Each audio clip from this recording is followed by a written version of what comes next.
Bonjour à tous et bienvenue dans un nouvel épisode qui est aujourd'hui le 4e épisode et le dernier épisode d'ailleurs de la série que j'avais commencé sur ma cuisine zéro déchet. Donc vous avez déjà 3 épisodes à écouter si vous le souhaitez sur cette thématique. Je vous mettrai tout ça en description de l'épisode. Il n'y a pas tellement de sens dans lequel les écouter. C'est juste pour que vous ayez conscience que je parle 4 fois de ce sujet. Pour vous éviter d'avoir un épisode de 2 heures. Non, comme j'expliquais dans un des épisodes d'ailleurs, que c'était aussi pour éviter que ça fasse trop d'un coup et que vous puissiez prendre les conseils, les implémenter, ce que vous voulez implémenter dans votre quotidien. Et aujourd'hui, pour clôturer cette série, on va aborder un thème un petit peu différent qui est en fait les petits compromis et les réalités du quotidien. Parce que je trouve toujours important de venir nuancer tout ça et de montrer que toute démarche n'est pas parfaite, que chacun y va à son rythme, que même en cherchant à réduire ses déchets, on fait tous face à des choix, à des limites, on fait parfois des exceptions. Tout n'est pas parfait, encore une fois, je le répète, mais je ne suis pas la police du zéro déchet, ce n'est pas moi qui va venir vous dire tu fais ci, tu fais ça, puis tu fais ci alors que tu fais pas ça et tout ça. Non, c'est pas ici que vous trouverez de critiques, en tout cas à ce sujet-là. Moi, je vais vous parler aujourd'hui de ce que j'ai été amenée à réintroduire dans mon quotidien, qui n'est pas très zéro déchet justement, de ce que je souhaite tester dans les semaines, dans les mois, dans les années à venir, et de ce que je n'ai tout simplement pas envie d'expérimenter pour l'instant et pourquoi. Voilà un petit peu pour le programme de l'épisode du jour. On va commencer avec ce que je suis revenue en arrière. Première chose, alors, à l'heure où j'enregistre cet épisode, je n'achète plus de gourdes de compote individuelles. Je préfère le préciser. Mais à une époque dans mon cheminement, j'achetais au départ des gourdes de compote individuelles qu'on achète dans le commerce. Et j'avais acheté, pour pallier à ça, des gourdes réutilisables de la marque. C'est très bonne question. Je rechercherai dans mes souvenirs et je vous mettrai la marque en barre d'infos parce que c'était quand même une très bonne alternative, je trouve, zéro déchet, même si je suis vite, honnêtement, revenue en arrière. Mais est-ce que c'est vraiment à cause du produit, à cause de ces gourdes réutilisables? Non. Pour être tout à fait honnête, j'aime beaucoup le goût de la compote industrielle. Bon. Je fais une grosse digression parce que les compotes de gourdes, c'était pour mon fils. Pour l'école, pour les goûters de l'école et tout ça, il nous demandait soit des fruits, soit des compotes de gourdes. Enfin, des compotes de fruits en gourde. Il fallait que ça soit du fruit. Et donc, du coup, à une époque, on achetait beaucoup de compotes en gourde. Et je voulais passer, en termes de déchets, à des gourdes réutilisables. Mais, pour ma part, c'est vrai que j'aime beaucoup la compote du commerce. Le goût de la compote du commerce. Bout. Et au quotidien, par exemple, j'achète des... Alors, je fais quand même de la compote maison, hein. Ça m'arrive d'en faire, mais j'achète aussi maintenant des gros bocaux en verre de compote. Vous savez, les gros formats, j'achète pas très rarement en pot individuel, là. J'achète des gros pots en verre, comme ça, on se rappelle, le verre, c'est nickel, c'est recyclable à l'infini, on est content. Je reviens à mon histoire de gourde. Ça m'est arrivé parfois de racheter des gourdes, donc notamment pour l'école, alors que j'avais des gourdes réutilisables. Maintenant, ces gourdes réutilisables-là, je n'en ai plus l'utilité. Mon fils a grandi. En plus, en ce moment, il me fait une aversion à la compote. Enfin, il en mange un coup tous les 36. Je crois qu'il en a trop mangé pendant des années et il en veut plus.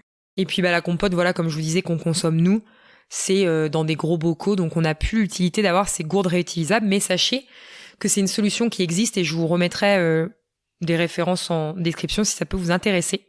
Ce que je suis revenue en arrière aussi, ce sont les capsules de café. J'ai des capsules réutilisables qui d'ailleurs sont en plastique. Je suis pas très fan. Alors, faut quand même savoir que nous, à la maison, on ne boit pas de café avec mon chéri.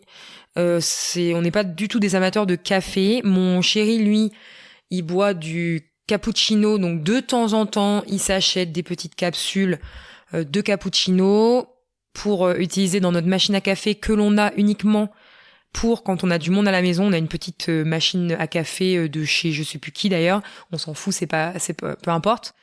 où on met des capsules. Dedans, c'est des capsules. Donc, je voulais quelque chose quand même de plus zéro déchet que les capsules. Et mon idée de départ, faut quand même que je vous explique un petit peu ma démarche, c'est que mon idée de départ, c'était d'acheter donc ces fameuses capsules réutilisables, d'acheter un paquet de café et de remplir avec ce paquet de café-là les capsules. Jusque-là, vous allez me dire, rien de bien nouveau sous le soleil. Mais, comme je n'y connais rien en café, parce que je n'ai jamais bu ça de ma vie, enfin si, une fois pour goûter, mais sinon c'est tout, j'ai horreur de ça. Ça ne m'intéresse pas de boire du café, on va dire ça comme ça. Je ne savais pas que une fois que le paquet était ouvert, je pensais que ça se gardait quand même assez longtemps, parce que moi, au final, j'ouvre les paquets, entre guillemets, pour quand j'ai du monde à la maison. Et j'ai pas du monde tous les 4 matins à la maison. Voilà, j'ai pas une vie sociale où toutes les semaines, j'ai du monde à la maison. Donc j'étais un petit peu embêtée avec mon histoire. Voilà. Donc, des fois, j'utilise des capsules réutilisables quand j'ai du paquet de café d'ouvert et que mes invités repartent gratuitement avec le paquet de café pour consommer chez eux. Et puis, sinon, j'achète encore des capsules du commerce. Voilà, c'est la réalité de ma vie en fonction de mon quotidien. Et autre chose, dernière chose dont je suis revenue en arrière, c'est la boule à thé. En fait, je suis revenue au sachet de thé classique parce qu'encore une fois, c'est pareil. Je bois des infusions, on va dire ça comme ça, plus que du thé. Très rarement. Par passe, notamment plus en automne-hiver qu'en été. Même si l'été, j'aurais trop envie de tester les infusions de thé glacé. Enfin, je sais qu'il y a des gens, ils font infuser leur sachet de thé ou leur thé en vrac. Et puis, ils font du thé glacé avec, en boisson rafraîchissante. Ça, c'est un truc que j'aimerais bien tester. Mais sinon, comme c'est quelque chose de ponctuel, j'avais désencombré ma boule à thé et je suis revenue au sachet de thé classique. Voilà, avec des petits goûts qui me plaisent. Moi, j'aime beaucoup fruits rouges. J'avais aussi acheté des sachets de thé de camomille et tout ça parce que je regarde un petit peu aussi par rapport aux vertus que j'ai besoin moi dans ma vie. Puis il y a une phase où j'ai eu besoin pour le sommeil et tout. Donc voilà, j'ai en ce moment, je crois, je vais pas aller vérifier pour pas que ma chaise grince, mais je crois qu'en ce moment, je dois avoir 4 ou 5 boîtes de thé. J'en ai beaucoup trop. Et d'ailleurs, quand j'aurai consommé tous mes sachets de thé qui vont me durer 10 siècles au moins, je pense que j'aimerais bien tester, et c'est une parfaite transition pour la catégorie d'après, ce que je souhaite tester. Je pense que j'aimerais bien tester les sachets de thé en coton, apparemment. Parce que la boule à thé, bon, je sais pas, j'ai pas réussi à m'y faire trop, mais apparemment, vous allez me dire, le sachet de thé, c'est un peu pareil. Peut-être que c'est parce qu'il y a ce côté, je mets mon sachet de thé avec la petite languette sur le côté de la tasse. Je vous dis ça, j'en sais rien du tout. Hein. Je suis en train de m'inventer complètement une vie. Mais ouais, des petits sachets de thé en coton, ça existe. J'ai vu ça sur une boutique en ligne. Donc je me dis, écoutez, pourquoi pas. Encore une fois, ça ira dans ma machine à laver pour les nettoyer ou que sais-je, mais voilà. En tout cas, au niveau du thé. Et donc du coup, comme je vous disais, parfaite transition sur un petit peu toutes ces choses, un peu réduction des déchets, un petit peu tout ça, que j'aimerais bien tester dans le futur. La première chose, c'est alors je sais pas comment on appelle ça. Attendez. Un système de filtration de l'eau. Moi, si vous avez écouté le premier épisode de cette série, si vous l'avez pas écouté, c'est pas grave, je vais vous dire quand même ce dont je veux vous parler, je vais vous expliquer. Nous, à la maison, on a des bouteilles d'eau en verre qu'on remplit avec de l'eau du robinet et à l'intérieur, on met des perles en céramique. Voilà notre solution pour l'instant qui est très très très bien, il n'y a pas de souci. Même si parfois, des fois, on se retrouve encore avec l'eau qui a un petit peu un goût désagréable en fonction. Mais ça arrive très rarement que ce soit le cas. Et au départ, je voulais acheter une Berkey. Donc c'est un système de filtration. C'est pas donné financièrement, ça a quand même un coût. Et très récemment, en regardant, parce que je suis toujours Isadora et Marisa sur leur chaîne YouTube, dans tout ce qu'elles proposent et tout, je les adore ces filles. Si vous les connaissez pas, je vous invite vraiment à découvrir leur univers, leur chaîne YouTube, etc., etc. Et elles en ont parlé de ces carafes, c'est pas des carafes, c'est en gros, par exemple, Ecofiltro. Elles ont utilisé Ecofiltro. Donc, je vous mettrai en description les détails de ce que c'est. Ecofiltro, Berkey, tout ça.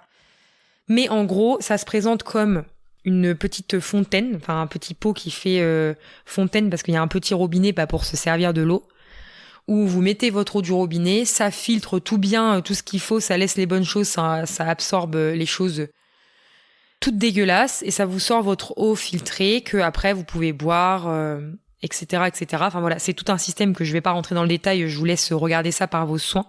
Qui a une esthétique hyper sympa, qui a un prix moins cher que Berkey, et puis qui me donne envie de tester en fait, d'avoir ça à la maison. Donc voilà, pas pour tout de suite, mais dans le futur j'aimerais bien. Ensuite, ce que je voudrais tester, et qui est déjà à ma portée aujourd'hui parce que j'ai tout ce qu'il faut en termes de sacs en tissu et tout ça, c'est d'utiliser les sacs en tissu pour le pain tranché à la boulangerie. Nous, on achète notre pain majoritairement, le plus souvent, à la boulangerie du village à côté du nôtre. Et je crois, alors de mémoire, parce que je veux pas me tromper et dire de fausses informations, mais de mémoire, mon chéri avait déjà demandé à la boulangère si elle pouvait mettre le pain tranché dans nos sacs en tissu lavés, réutilisables, qu'on lave, on n'est pas des gros cochons. Et elle avait refusé. Mais il me semble qu'elle avait refusé parce que c'était à l'époque du Covid, je crois. Donc on se retrouve chaque fois qu'on va acheter... parce qu'en fait, nous on achète du pain tranché, enfin du pain qu'on fait trancher, parce que je trouvais dans ma vie, dans mes habitudes de consommation, qu'on gaspillait trop de pain quand on achetait des baguettes. Alors on achète toujours parfois des baguettes quand on veut se faire plaisir, le dimanche matin, de manger du pain frais, des petits déjeuners sympas et tout, ça nous arrive ponctuellement. En plus, dans notre village, on a la chance d'avoir un distributeur de pain, de baguettes, de croissants, de pain au chocolat et tout ça. Donc ça nous arrive d'acheter des baguettes, mais le plus souvent, dans notre quotidien, on achète du pain tranché parce que ça nous permet de le mettre au congélateur et de sortir juste le nombre de tranches qu'on a besoin et de le mettre dans le grille-pain au fur et à mesure. Et de pas gaspiller de pain du coup. Mais on se retrouve à chaque fois, du coup, malheureusement, avec 3 sachets plastiques qui pourraient être évités facilement, puisqu'on a tout ce qu'il faut pour demander à la boulangère de mettre dans des sacs en tissu. Donc il faut que mon chéri réessaye ça la prochaine fois, de savoir si elle peut nous les mettre dans les sacs en tissu. Ensuite, dans la même veine, ce que j'aimerais tester dans le futur, ce sont les sacs à congélation réutilisables, parce que on congèle beaucoup de choses. Et c'est peut-être une des raisons justement pour laquelle j'ai pas encore sauté le pas, c'est le fait qu'on congèle beaucoup de choses nous-mêmes. C'est-à-dire que on achète très peu de produits surgelés des magasins en fait, même si je vous avoue 3615 confidence que j'adore Picard. Qui n'aime pas Picard? J'adore Picard. Je compte même, je pense peut-être, je sais pas encore, au mois de décembre, me faire un petit craquage, une petite commande Picard, parce que ça fait archi longtemps que j'ai pas acheté de trucs chez Picard, mais voilà, pour dépanner des petits produits Picard dans le congélateur, j'avoue que ça fait plaisir. Mais bon, bref, je ferme la parenthèse. Mais du coup, on achète très peu de surgelés de manière générale, et on congèle beaucoup. Et du coup, on utilise beaucoup de sachets de congélation en plastique qu'on jette après et qui créent des déchets énormes et c'est vraiment lamentable, on va dire. Enfin, en tout cas, pour nous, moi, je trouve que c'est horrible de faire ça. Moi, personnellement, j'ai pas envie de le faire dans ma démarche. Mais je le fais, c'est la vraie vie. Et justement, voilà, ce qui m'empêche aujourd'hui de passer au sac congélation réutilisable, c'est que il va nous en falloir beaucoup, que c'est un investissement, que je suis pas couturière, qu'il va falloir que j'achète, donc je me dis peut-être investir au fur et à mesure, ou peut-être se faire un budget et quand j'aurai l'argent, j'investirai tout d'un coup, je sais pas encore, mais en tout cas ça me fait de l'œil. C'est vraiment quelque chose que j'ai envie d'essayer. Et puis après aussi, il y a une grosse partie de poissons qu'on congèle, parce qu'on congèle beaucoup de fruits et légumes vu qu'on a un potager. On congèle aussi des plats cuisinés qu'on fait, mais ça on le congèle dans des bocaux en verre, donc ça pose pas de problème. Mais on congèle aussi beaucoup de poissons parce qu'on a la chance que la maman de mon chéri, quand on va chez elle, elle nous fait un plein de poissons chez le poissonnier et on rentre chez nous et on congèle tout ça et ça nous permet de manger du poisson à la maison parce que voilà, le poisson ça reste un budget et du coup on a la chance qu'elle nous fait ce cadeau-là à chaque fois que on va manger chez elle à peu près tous les 1 mois, 1 mois et demi, 2 mois quoi. Et j'ai peur en fait que les sacs réutilisables finissent par sentir le poisson à mort, qu'au niveau hygiène ça aille pas et tout ça, donc après je pourrais aussi congeler le poisson dans des trucs en verre, Je sais pas, c'est tout un processus qu'il faut que je me penche sur la question. Voilà, ça se fait pas comme ça, de toute façon, comme n'importe quelle habitude qu'on souhaite mettre en place. Ensuite, quelque chose que j'aimerais bien tester aussi, c'est les pochettes à sandwich réutilisables. Nous, aujourd'hui, quand on fait des sandwichs, comme je vous expliquais dans les épisodes précédents, on utilise encore pour emballer le film alimentaire et le papier aluminium qu'on a eu en trop, qu'on a récupéré de notre entourage et qu'on ne veut pas gaspiller. Donc on finit très doucement mais sûrement ces rouleaux-là. Et des fois, comme c'est tellement pas dans mon habitude, je les oublie dans le tiroir et en fait je mets dans des boîtes en verre ou dans des boîtes lunchbox nos sandwichs. Mais j'ai vu qu'il existait des pochettes à sandwich et comme nous on aime beaucoup les pique-niques, quand on fait des soirées ludothèques, on se fait des sandwichs, etc., et d'avoir chacun notre pochette à sandwich, je trouvais ça sympa parce que même si je prône une vie où on fait un maximum au plus près de nos besoins, ça n'empêche pas de se faire plaisir aussi et ça fait de mal à personne d'acheter des pochettes à sandwich réutilisables. Même si des fois on peut mettre dans une serviette en tissu ou on peut mettre dans une boîte ou voilà, on a d'autres solutions. Et moi j'ai envie de me faire un petit peu plaisir et d'acheter des pochettes à sandwich réutilisables, tout simplement. Ce que j'aimerais aussi un petit peu tester, c'est de faire plus de recettes simples et fait maison pour tout ce qui est goûter et petit déjeuner. Même si c'est quand même quelque chose que de plus en plus j'arrive à faire, je voudrais pouvoir faire encore plus que ça. Parce que voilà, par exemple, mon chéri, il me demande à chaque course d'avoir un paquet de biscuits, de BN ou tout ce qu'on veut bien pour goûter à son travail, avoir un petit quelque chose avec des pommes et tout ça. Bon, voilà. Et ça me fait mal au cœur surtout en plus par rapport à la démarche qu'on a déjà dans notre quotidien de devoir acheter ce genre de biscuits. Mais en même temps, je suis comme tout le monde, même si je simplifie ma vie, j'ai toujours une charge mentale que j'ai pas envie d'avoir sur certains points. Et donc, pour l'instant, voilà, les goûters maison et les petits déjeuners maison, mais je dirais plutôt quand même le goûter, parce que les petits déjeuners, je trouve qu'on s'en sort très bien maintenant dans notre manière de faire nos petits déjeuners. Mais ouais, tout ce qui est goûter et tout ça, j'aimerais vraiment, notamment tout ce qui est un peu biscuit, tout ce qui est un peu truc individuel là qu'on pourrait acheter en magasin, faire plus moi-même. Et encore une fois, j'ai fait un super achat que je n'ai pas encore reçu, mais il y a quelques semaines et que j'ai hâte de recevoir et je vous en reparlerai parce que j'ai déjà prévu un épisode de podcast sur ce sujet-là et je pense que ça pourra m'aider justement à faire plus de recettes simples et de faits maison au niveau des goûters, donc voilà. Et aussi, ce que j'ai commencé à faire et ce que je veux faire de plus en plus, c'est de continuer à trier toutes les recettes que j'accumule, que ce soit sur mon espace Notion, que ce soit sur l'application Joe, que ce soit dans les ressources que j'enregistre, que je trouve sur l'internet et tout ça, de trier un maximum ces recettes-là pour me rapprocher de mes valeurs. C'est-à-dire vraiment me cantonner déjà à des recettes qu'on aime déjà et vraiment qu'on valide et qu'on survalide. J'ai un carnet de recettes à la maison où je note nos recettes fétiches.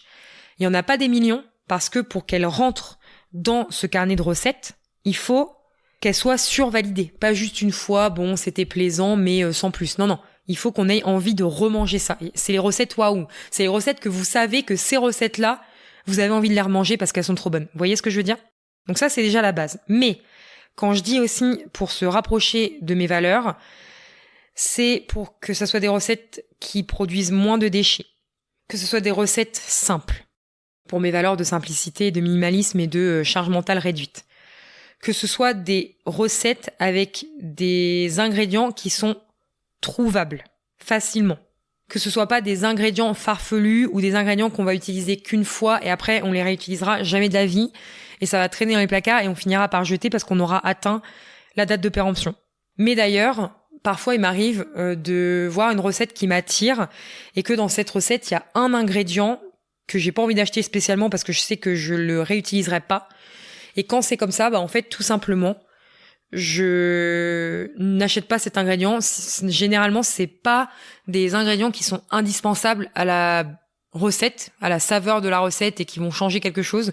Donc, je m'autorise tout simplement à ne pas acheter ces ingrédients. Mais en tout cas, voilà un petit peu les valeurs que je voudrais retrouver dans les recettes que je garde. Et puis aussi, et ça c'est un peu une autre histoire, mais j'essaye de végétaliser un maximum beaucoup de recettes, notamment en ce moment les recettes où il y a de la charcuterie, des choses comme ça qui sont pas hyper bonnes pour la santé et un peu pas très saines en tout cas dans ce qui est proposé dans les supermarchés.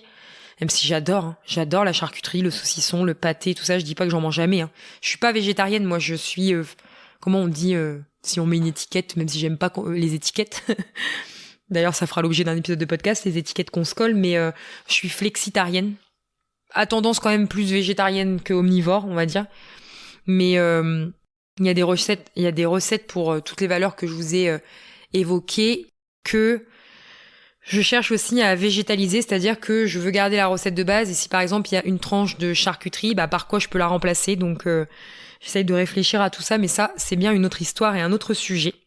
Et de manière générale, dans tout ce que je veux tester, ce que je garde en point d'ancrage, c'est que je veux finir d'abord un maximum les produits jetables avant de passer aux produits réutilisables pour éviter notamment le gaspillage dont je vous parlais tout à l'heure, même si honnêtement parfois c'est long et parfois je peux plus voir en peinture les rouleaux de papier aluminium, les rouleaux de film alimentaire, surtout parce que je vous racontais dans d'autres épisodes que les personnes qui avaient inventé ça, c'était vraiment n'importe quoi, c'était une vraie galère. Donc voilà. Et on va terminer du coup cet épisode avec les choses que je ne souhaite pas spécialement tester. Et pourquoi je ne souhaite pas spécialement les tester. Et que libre à vous de les tester si vous voulez et qu'il n'y a aucun souci avec ça, encore une fois. C'est par exemple l'essuie-tout lavable. Pourquoi ? Parce que les solutions que je vous racontais la semaine dernière qui remplacent chez moi les essuie-tout jetables. Je vais y arriver. Excusez-moi. C'est-à-dire des microfibres, des petites serviettes éponges et tout ça, voilà ce que j'utilise à la place de l'essuie-tout. Donc en fait, j'ai pas besoin de venir acheter de l'essuie-tout lavable et j'en ai pas l'envie parce que je pourrais me faire plaisir comme je vous disais tout à l'heure, mais voilà. Je ne fais pas d'achat inutile sur ce sujet-là, mais c'est vrai que au début de ma démarche, si ça aurait existé au début de ma démarche qui remonte déjà à un certain temps, on va dire, j'aurais très bien pu en avoir parce que je trouve ça super joli. On peut choisir des tissus qui nous plaisent. C'est avec des boutons de pression. On a l'impression que c'est comme de l'essuie-tout parce que c'est mis en rouleau. Enfin voilà, c'est hyper sympa. Donc au début de ma démarche, j'aurais très bien pu acheter ce genre de choses, mais aujourd'hui, j'en ai pas l'utilité. Autre chose que je ne souhaite pas spécialement tester, c'est les couvercles extensibles en silicone. Je sais pas trop ce que ça vaut. D'ailleurs, je serais curieuse d'avoir vos retours si vous les avez chez vous, si vous avez déjà testé ce genre de solution, parce qu'on en voit de plus en plus, même dans les magasins un peu plus traditionnels, on va dire. Mais je sais pas, j'ai peur que ça s'adapte pas bien à mes plats, à mes couvercles, et du coup d'avoir très rapidement à les désencombrer parce que ça s'adapterait pas à ce que j'ai à la maison. Et comme je vous l'ai dit dans les précédents épisodes, moi j'utilise des couvre-plats en tissu quand j'ai besoin d'utiliser quelque chose pour recouvrir un plat à la place de l'alu, du film alimentaire et tout ça. Et que j'aime beaucoup. Mes petits trucs comme ça font très bien l'affaire, que je passe également dans ma machine et je les aime beaucoup et les coloris sont sympas et tout et ça fait super sympa aussi dans le frigo, c'est hyper agréable à l'œil. Donc j'ai pas d'utilité spécifique à acheter les couvercles en silicone.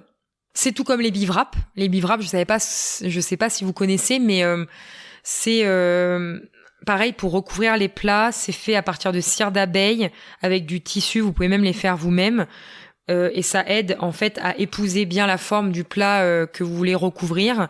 Je crois qu'il y a des gens aussi qui mettent leur sandwich dedans. Enfin voilà, ça remplace aussi tout ce qui est papier aluminium, tout ce qui est toutes les choses dont on vient de parler.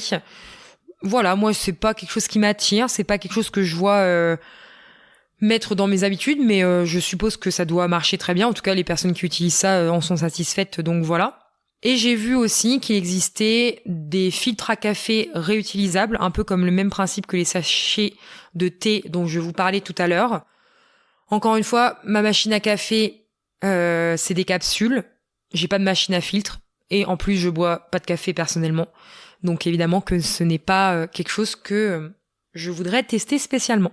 Voilà, ce que je voulais rajouter pour conclure cet épisode, c'est que Il y a des petits sites que j'aime tout particulièrement pour tout ce qui est acheter des produits réutilisables et zéro déchet. Si je vous en parle, c'est parce que je les aime moi particulièrement comme d'habitude. Je n'ai pas de sponsorisation, de sponsor ou de partenariat ou de contenu affilié à vous parler de ça. De toute façon, si un jour ça devait arriver, même si c'est pas le but, évidemment, je serai transparente avec vous. Vous commencez à me connaître. Mais je voulais vous parler de 2 sites. Bien sûr, il doit y en avoir plein d'autres, mais en tout cas de 2 sites qui reviennent beaucoup dans mes recherches. Il y a un premier site qui s'appelle les cotons de Romane. Donc je vous mettrai le lien en description. Et il y a un autre site qui s'appelle Z Atelier. Donc pareil, je vous mettrai le lien dans la description. Et je pense que vous pourrez vraiment beaucoup trouver votre bonheur. En plus, les produits sont chouettes, les coloris sont sympas. Ce sont des marques françaises, si je ne me trompe pas. Enfin voilà, c'est pas Voilà, lapsus révélateur, j'allais vous dire, ce n'est pas des sites un petit peu comme Shein, Temu, AliExpress et compagnie, on va dire ça comme ça. Je voulais pas te dire les noms, mais du coup j'ai fait un vieux lapsus, donc je l'ai dit quand même. J'ai aucun problème à les dire de toute façon. On n'est pas comme à la télé où il faut pas prononcer les marques ou alors faut en prononcer plusieurs. On est juste sur le podcast de Clémence. Va falloir redescendre un petit peu là. Se remettre un petit peu les pieds sur terre. Donc voilà, les petits sites assez sympas. Et puis n'hésitez pas à partager d'autres sites que je pourrais mettre en ressources et que je pourrais partager à la communauté et tout ça. Encore une fois, on est tous ensemble dans le même bateau comme on dit. Voilà pour cette série cuisine et puis ces 4 épisodes consacrés à la réduction des déchets dans notre cuisine. Je pense avoir globalement fait le tour du sujet. Comme toujours, il ne s'agit pas de juger ce que vous faites ou ce que vous ne faites pas. Chacun fait comme bon lui semble. Chaque geste compte, chacun avance à son rythme. Faites-le pour vous, faites-le pour votre porte-monnaie, faites-le pour votre santé, faites-le pour la planète. Enfin, faites-le, si jamais vous avez envie de le faire, en tout cas. Allez-y progressivement, adaptez tout ça à votre quotidien. Et oubliez pas, c'est ça surtout, oubliez pas que les petits changements mis bout à bout, c'est ça qui font une grande différence à la fin. Et on va se quitter là-dessus. Merci d'avoir suivi cette petite série d'épisodes. Merci d'être toujours de plus en plus nombreux au rendez-vous pour écouter le podcast. Ça me fait super plaisir. Moi, ça me donne envie de continuer. Et puis, de toute façon, j'ai quand même envie de continuer, même si vous écoutez pas, parce que c'est vraiment le format qui me correspond. Plus je réfléchis et plus je me dis que c'est podcast forever. Si vous avez la ref, c'est là que je me dis, mais Clem, tu es vraiment une personne âgée maintenant. Mais le film Podium, j'adore. Forever, bref. Si vous avez la ref, venez me le dire parce que je me sentirai moins seule. Et puis, on se retrouve tout bientôt pour plein de nouveaux épisodes qui arrivent sur le podcast. Et je vous laisse pour aujourd'hui. Et je vous dis à très bientôt pour un nouvel épisode.